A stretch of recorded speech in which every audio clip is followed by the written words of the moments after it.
Assalamualaikum warahmatullahi wabarakatuh. Welcome to our daily praktikum. Kami dari kelas karyawan semester 3 Universitas Mangkuyata akan menerangkan praktikum tentang teknik penggunaan alat gelas dan instrumen standar laboratorium kimia. Tujuan praktikum kali ini adalah mahasiswa agar mengetahui cara membersihkan, mengeringkan, dan menggunakan berbagai alat gelas di laboratorium kimia, dan memperkenalkan kepada mahasiswa bagaimana cara menyiapkan dan menggunakan instrumen standar di laboratorium kimia. Pendahuluan praktikum kali ini yaitu semua alat gelas di laboratorium harus berada dalam keadaan bersih sebelum digunakan. Alat gelas dicuci dengan larutan deterjen menggunakan sikat yang sesuai untuk membersihkannya. Bila masih terdapat kotoran, air panas dan deterjen dapat digunakan untuk menghilangkan zat yang menempel pada dasar atau dinding gelas. Bila kotoran masih menempel, digunakanlah larutan asam encer atau basa encer. Larutan kalium dikromat atau K2CR2O7 digunakan untuk mengoksidasi lapisan atau kotoran yang masih menempel pada alat gelas dengan cara merendam alat tersebut menggunakan larutan di atas. Alat-alat gelas dikatakan bersih jika pada permukaan gelas tidak ada sisa cairan yang menempel. Pengeringan alat gelas dilakukan di dalam oven untuk alat-alat yang tidak kuantitatif. Alat-alat gelas yang mempunyai skala yang digunakan untuk mengukur sejumlah tertentu secara kuantitatif atau pengukuran yang akurat.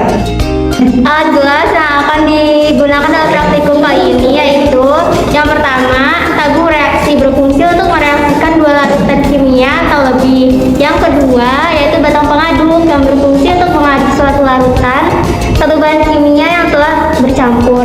Yang ketiga, yaitu volume pipet yang berfungsi untuk mengambil cairan dengan volume tertentu dengan ketelitian yang lebih tinggi. Yang keempat, buret berfungsi untuk meneteskan sejumlah reagen cair. Yang kelima, yaitu labu ukur berfungsi untuk membuat suatu larutan dengan volume yang sudah diketahui secara teliti. Yang keenam, corong gelas yaitu berfungsi untuk memindahkan atau memasukkan larutan ke dalam wadah. Yang ketujuh, yaitu laboratorium yang berfungsi untuk wadah dari bahan kimia cair dan untuk mengukur cairan. Yang kedelapan, yaitu beker gelas berfungsi untuk mengukur volume larutan. Yang kesembilan, yaitu ada gelas ukur berfungsi untuk mengukur volume cairan. Pada percobaan kali ini kita membutuhkan instrumen yang akan digunakan dalam bahan praktik ya. Yang pertama itu ada neraca analitik yang berfungsi untuk mengetahui atau menghitung pound ya, suatu benda dalam takaran kecil ya, atau miligram.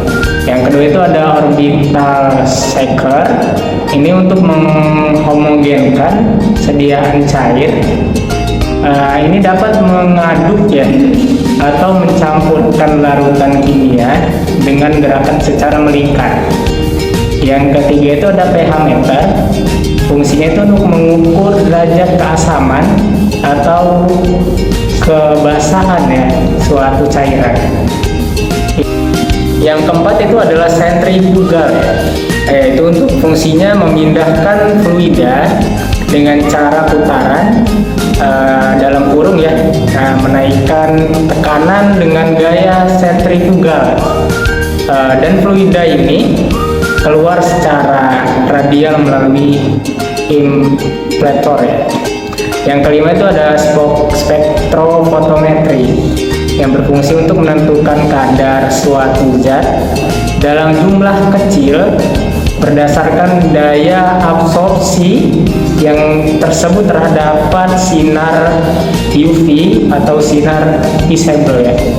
Yang keenam itu ada magnetic stereo ya, atau yang biasa disebut hot plate ya. Ini yang berfungsi untuk memanaskan atau menghangatkan sekaligus mencampurkan atau menghomogenkan larutan ya, larutan khususnya larutan kimia. Yang ketujuh itu ada oven yang berfungsi untuk melakukan sterilisasi ya. Yang seperti kita ketahui ini ovennya ada yang berfungsi untuk mensterilisasi kering ya. dengan pengeringan alat atau media yang akan dipraktikkan, begitu ya. Yang kedelapan ini ada autoclave. Bedanya autoclave dengan oven ialah dengan cara mensterilisasi basah ya. Sama, dia menggunakan tekanan uap yang ada di autoclave. Prosedur praktikum dengan menggunakan raca alat analitis timbangan sejumlah 1,24 gram kalsium karbonat. Masukkan ke dalam gelas kimia 250 ml.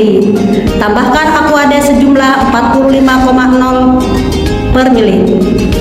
Suspensi bagi menjadi 3 bagian, masing-masing 15 mili. Bagian pertama, saring menggunakan kertas saring bulat. Catat waktu yang diperlukan sampai seluruh endapan terpisah filtratnya.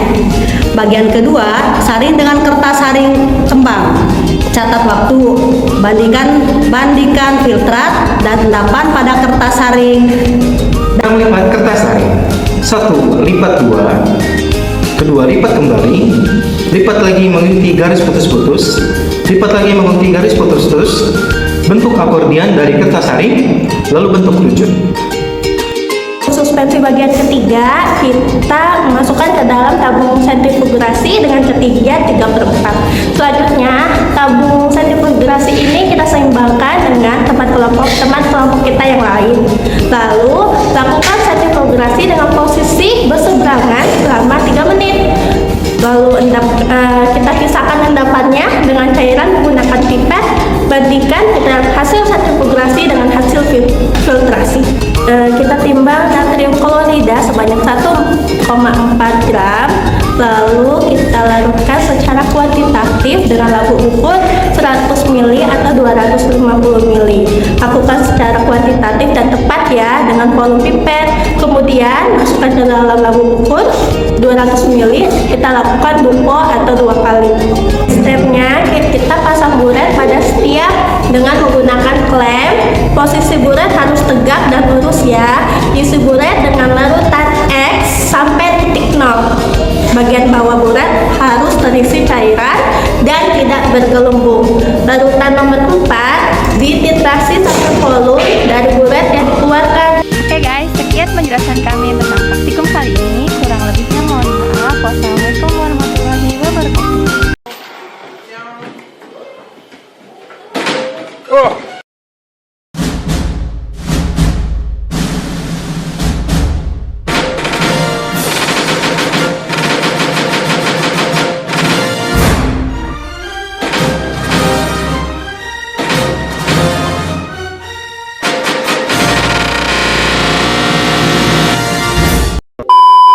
Lipat kertas saring.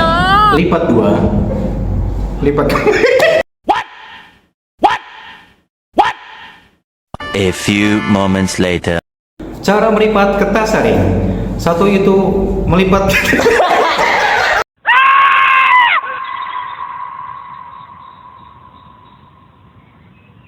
Few inches later. 1, 2, 3. Cara melipat kertas saring. Ke-1, lipat kedua kertas saring, lalu dilipat kembali dan lipat lagi mengikuti garis putus-putus dan lipat kembali. Begitu mulu ya? Gitu-gitu aja ya?